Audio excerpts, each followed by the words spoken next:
അപ്പോൾ വീണ്ടും പുതിയൊരു വീഡിയോയിലേക്ക് എല്ലാവർക്കും സ്വാഗതം. അപ്പോൾ ഇതാ കോളിഫ്ലവർ ഇതാ ക്ലീൻ ചെയ്തതാ ഇതുപോലെ മഞ്ഞൾ വെള്ളത്തിനകത്ത് ഇട്ട് വെച്ചിട്ടുണ്ട്. അപ്പോൾ മഞ്ഞൾ വെള്ളത്തിനകത്ത് ഒരു 10 മിനിറ്റ് കിടന്നതിന് ശേഷം 10-15 മിനിറ്റ് കിടന്നതിന് ശേഷം നമുക്ക് ആ വെള്ളത്തിൽ നിന്ന് ഒന്നെടുത്ത് കഴുകി നമുക്കിതാ വേറൊരു പാത്രത്തിലിട്ട് ഒന്ന് തിളപ്പിച്ചെടുക്കാം കേട്ടോ. നന്നായിട്ട് വേവിക്കുകയല്ല, ഒന്ന് തിളപ്പിച്ചെടുക്കുവാണേ. അപ്പോൾ തിളപ്പിച്ചെടുത്ത് ഇതാ മാറ്റി വെച്ചിട്ടുണ്ട്. ഇനി നമുക്കിതാ ഒരു ചട്ടി അടുപ്പേ വെച്ച് കൊടുത്തിട്ട് ഇതാ എണ്ണ ഒഴിച്ച് കൊടുക്കാം കേട്ടോ. എണ്ണയൊക്കെ ചൂടായി കഴിയുമ്പോഴത്തേക്കിന് നമുക്കിതാ കടുകിട്ട് കടുകൊന്ന് പൊട്ടിച്ചെടുക്കാവേ. കടുകൊക്കെ പൊട്ടി കഴിയുമ്പോഴത്തേക്കിന് ഞാൻ ഇതാ കുറച്ച് ചെറിയ ഉള്ളിയാണ്, സവാളയല്ല കേട്ടോ, ചെറിയ ഉള്ളിയും പിന്നെ വെളുത്തുള്ളിയും കുറച്ച് തേങ്ങാക്കൊത്തും പച്ചമുളകും എടുത്തിട്ടുണ്ട്.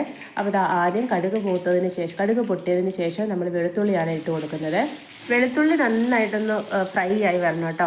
വെളുത്തുള്ളിയുടെ കളറൊക്കെ മാറി വരുമ്പോഴത്തേക്കിന് നമ്മൾ തേങ്ങാക്കൊത്താണ് ഇട്ട് കൊടുക്കുന്നത്. തേങ്ങാക്കൊത്ത് നന്നായിട്ട് എണ്ണയിൽ കിടന്ന് നന്നായിട്ടൊന്ന് മൂത്ത് വരണം കേട്ടോ. അപ്പോൾ വെളുത്തുള്ളി തേങ്ങാക്കൊത്തൊക്കെ എണ്ണയിലൊന്ന് മൂത്ത് വരുമ്പോഴത്തേക്കിന് ഒരു പ്രത്യേക ടേസ്റ്റ് ആയിരിക്കും കേട്ടോ. അപ്പോൾ തേങ്ങാക്കൊത്തും ഇതാ ഇട്ട് കൊടുത്തിട്ടുണ്ട്. തേങ്ങാക്കൊത്തിൻ്റെ കളറൊക്കെ ഒന്ന് മാറി അതൊന്ന് ഫ്രൈ ആയി വരുമ്പോഴത്തേക്കിന് നമ്മൾ ചെറിയ ഉള്ളി ചേർത്ത് കൊടുക്കുകയാണ്. അപ്പം നമ്മൾ സവോളയല്ല കേട്ടോ എടുത്തിരിക്കുന്നത്, ചെറിയ ഉള്ളിയാണ് എടുത്തിരിക്കുന്നത്. അപ്പോൾ ചെറിയ ഉള്ളി ചേർത്ത് കഴിയുമ്പോഴത്തേക്കിന് നമ്മുടെ കറിക്ക് നല്ലൊരു പ്രത്യേക ടേസ്റ്റ് വരും കേട്ടോ. അതിന് വേണ്ടിയിട്ടാണ് ഞാൻ സവോള ചേർക്കാതെ ചുവന്നുള്ളി ചേർത്ത് കൊടുത്തിരിക്കുന്നത്. അപ്പോൾ ചുവന്നുള്ളിയും പച്ചമുളകും ഒക്കെ ഇട്ട് നന്നായിട്ടൊന്ന് വഴണ്ട് വന്നതിന് ശേഷം നമ്മൾ നമ്മുടെ പൊടികളൊക്കെ ചേർത്ത് കൊടുക്കുവാണേ. അപ്പോൾ ഇതാ സവോളയല്ല ചെറിയ ഉള്ളിയൊക്കെ ഇതാ ഏകദേശം വഴണ്ട് വരുന്നുണ്ട്. അപ്പോഴത്തേക്കും ഇതാ കുറച്ച് കറിവേപ്പില കൂടി ചേർത്ത് കൊടുക്കുവാണ്. അപ്പോൾ നിങ്ങളൊക്കെ ഈ രീതിയിൽ കോളിഫ്ലവർ കറി വെച്ചിട്ടില്ലെങ്കിൽ ഇതാ ഇതുപോലെ ഒന്ന് വെച്ച് നോക്കിക്കണം കേട്ടോ. നല്ല അടിപൊളി ടേസ്റ്റാണ്, ഇറച്ചിക്കറിയുടെയൊക്കെ ആ ഒരു ടേസ്റ്റിൽ വരും കേട്ടോ. അപ്പോൾ ഇതാ നമ്മുടെ ഉള്ളിയൊക്കെ നന്നായിട്ട് വഴണ്ട് വന്നിട്ടുണ്ട്. ഇനി നമുക്കിതാ എരിവിനനുസരിച്ച് മുളക് പൊടി ചേർത്ത് കൊടുക്കാം. പിന്നെ ഇതാ മഞ്ഞൾപ്പൊടി ചേർത്ത് കൊടുത്തിട്ടുണ്ട്. പിന്നെ കുറച്ച് മല്ലിപ്പൊടിയും കൂടി ചേർത്ത് കൊടുത്തിട്ടുണ്ട്. പിന്നെ ഇതാ കുറച്ച് ഗരം മസാലയാണ് കേട്ടോ ഞാൻ ചേർത്ത് കൊടുത്തിരിക്കുന്നത്. നമുക്ക് ഗരം മസാലയ്ക്ക് പകരം മീറ്റ് മസാലയോ അല്ലെങ്കിൽ ചിക്കൻ മസാലയോ ഒക്കെ ചേർത്ത് കൊടുക്കാവേ. അപ്പോൾ ഞാനിപ്പം ഗരം മസാലയാണ് കേട്ടോ ചേർത്ത് കൊടുത്തത്. അപ്പോൾ ഈ ഗരം മസാലയൊക്കെ ചേർത്ത് കൊടുത്തുകൊണ്ട് നമ്മുടെ കറിക്ക് ഒരു പ്രത്യേക ടേസ്റ്റ് ആയിരിക്കും കേട്ടോ. ഇതാ അങ്ങനെ പൊടിയെല്ലാം നന്നായിട്ട് മൂത്ത് വന്നിട്ടുണ്ട്. ഇനി നമുക്ക് നമ്മൾ വേവിച്ച് വെച്ചിരിക്കുന്ന നമ്മുടെ കോളിഫ്ലവറും കൂടി ചേർത്ത് കൊടുക്കാവേ. അപ്പോൾ അങ്ങനെ ഇതാ പൊടികളെല്ലാം നന്നായിട്ട് മൂത്ത് വന്നതിന് ശേഷം നമ്മളിതാ കോളിഫ്ലവറും കൂടെ ചേർത്ത് നന്നായിട്ടൊന്ന് മിക്സ് ചെയ്തെടുക്കുവാണേ. അപ്പം ഇങ്ങനെ ഉണ്ടാക്കാത്തവരൊക്കെ പെട്ടെന്ന് ഇതാ ഇതുപോലെ ഒന്ന് ഉണ്ടാക്കി നോക്കിക്കുക കേട്ടോ. കുട്ടികൾക്കൊക്കെ ആണെങ്കിൽ ഭയങ്കരമായിട്ട് ഇഷ്ടപ്പെടുക. അപ്പോൾ കുട്ടികൾക്കൊക്കെ കൊടുക്കാൻ പറ്റിയ നല്ലൊരു അടിപൊളി ടേസ്റ്റി ആയിട്ടുള്ളൊരു കറിയാണ് കേട്ടോ.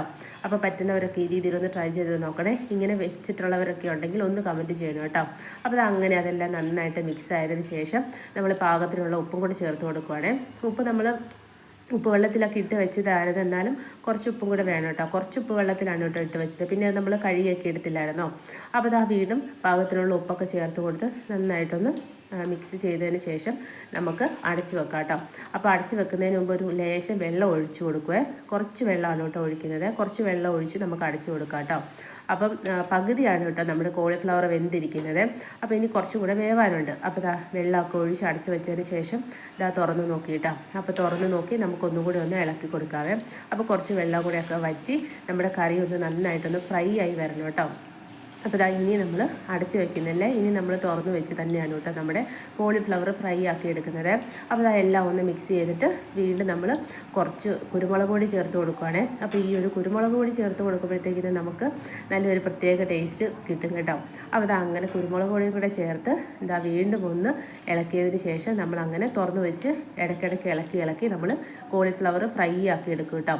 അപ്പോൾ ഇതിൻ്റെ ഇടയ്ക്ക് നമ്മൾ കുറച്ച് എണ്ണ വേണമെങ്കിൽ നമുക്ക് ചേർത്ത് കൊടുക്കാം കേട്ടോ. അപ്പം വെള്ളമൊക്കെ വറ്റിയതിന് ശേഷമേ. അപ്പോൾ ഞാൻ വെള്ളമൊക്കെ വറ്റി കഴിഞ്ഞപ്പോഴത്തേക്കിന് ഞാൻ എണ്ണ ചേർത്ത് കൊടുത്തിട്ടുണ്ടായിരുന്നു. അത് വീഡിയോയിൽ എടുക്കാൻ വേണ്ടിയിട്ട് അത് വിട്ടുപോയി കേട്ടോ. അപ്പോൾ അങ്ങനെ ഇതാ നമ്മുടെ കോളിഫ്ലവറൊക്കെ ഇവിടെ ഏകദേശം നന്നായിട്ട് നല്ല ഫ്രൈ ആയിട്ട് വന്നിട്ടുണ്ട് കേട്ടോ. അപ്പോൾ ഞാൻ എണ്ണയൊക്കെ ചേർത്ത് കൊടുത്തായിരുന്നേ. അപ്പോൾ ആ എണ്ണയൊക്കെ ഒഴിച്ച് നല്ല ഫ്രൈ ആയി വന്നിട്ടുണ്ട് കേട്ടോ. അപ്പോൾ നല്ലൊരു മണമായിരിക്കും കേട്ടോ ഇപ്പോൾ വരുന്നത്. എണ്ണയൊക്കെ ഒഴിച്ച് നമ്മുടെ മസാലയുടെയൊക്കെ നല്ലൊരു മണമാണ് കേട്ടോ. അപ്പം ഇതാ അങ്ങനെ നമ്മുടെ കോളിഫ്ലവർ ഫ്രൈ ഏകദേശം റെഡി ആയിട്ടുണ്ട്. ഇത് നമുക്ക് ചോറിൻ്റെ കൂടെ കഴിക്കാനാണെങ്കിലും ചപ്പാത്തിയുടെ കൂടെ കഴിക്കാനാണെങ്കിലും ഒക്കെ നല്ലൊരു അടിപൊളി ടേസ്റ്റാണ് കേട്ടോ. ഇനി ഇതാ അവസാനം കുറച്ച് മല്ലിയിലയും കൂടെ ചേർത്ത് കൊടുക്കുകയാണേ. അപ്പോൾ ഇതാ മല്ലിയിലയൊക്കെ ചേർത്ത് നമ്മുടെ കോളിഫ്ലവർ കറി ഇതാ റെഡി ആയിട്ടുണ്ട് കേട്ടോ. അപ്പോൾ ഇത്രയേ ഉള്ളൂ നമ്മുടെ സിമ്പിളായിട്ടുള്ള കോളിഫ്ലവർ കറി എന്ന് പറയുന്നത്.